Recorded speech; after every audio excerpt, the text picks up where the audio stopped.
economic justice. This leads us to the third and most important aspect of global thinking, reformulating our perspectives on economic fairness. True democracy requires not only distribution of political authority, but also the distribution of economic power. Unfortunately, in this age of mega mergers, this point is all too often disregarded. Many policymakers or corporate leaders ignore it, quietly cementing a global economic order based on cynicism and individual greed. However, it is a clear fact for many poor and working people around the world.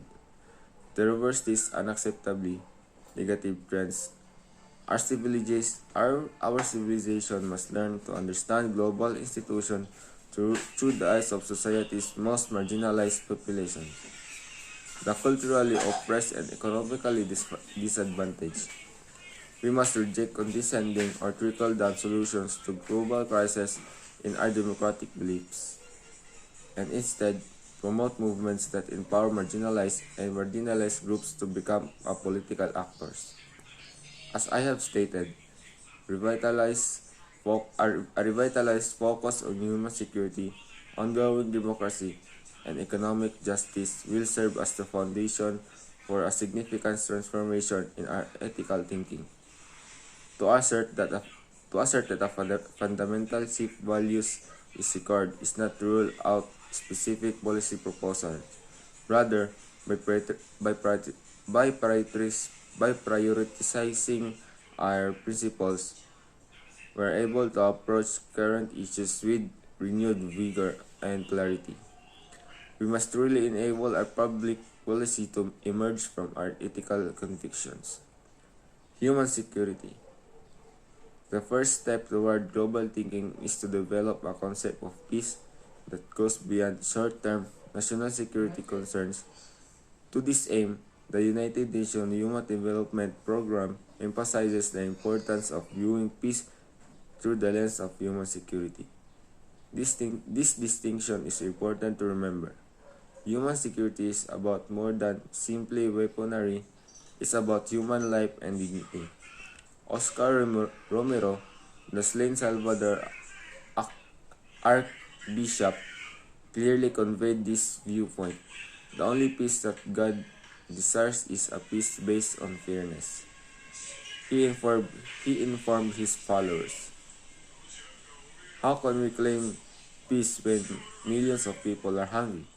Those who make peaceful reforms in our economics, politics, and morality impossible in the age of globalization will make future conflicts originating from the acceptable imbalances I mentioned unavoidable. Democratic values.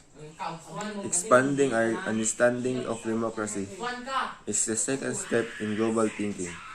Democracy is frequently considered exclusively in its most formal form. People are content that democracy has place in the state's constitution, but democracy has no place in the constitution of their own soul. They don't allow it affect their everyday encounters, personal relationships, or career growth. As a result, some of our most powerful leaders have called for the fundamental shift in our beliefs. A democratic revolution, on the other hand, is more than sentimental and individualistic. Yes, it calls for changes in how we live and how we think about ourselves, but it also promises to alter the social institutions that control us. Because democracy is fundamentally a radical concept of civic involvement. It is the belief that ordinary people can construct better system for living together via public debate and exclusive deliberation. Democracy is based on the necessity for all citizens, not just the wealthy, to have a real influence over the political and economic institutions that affect their daily lives. While we must rediscover the democratic ideas that fueled the Enlightenment revolutions, we must also beyond the confines of traditional civics to address today's global concerns.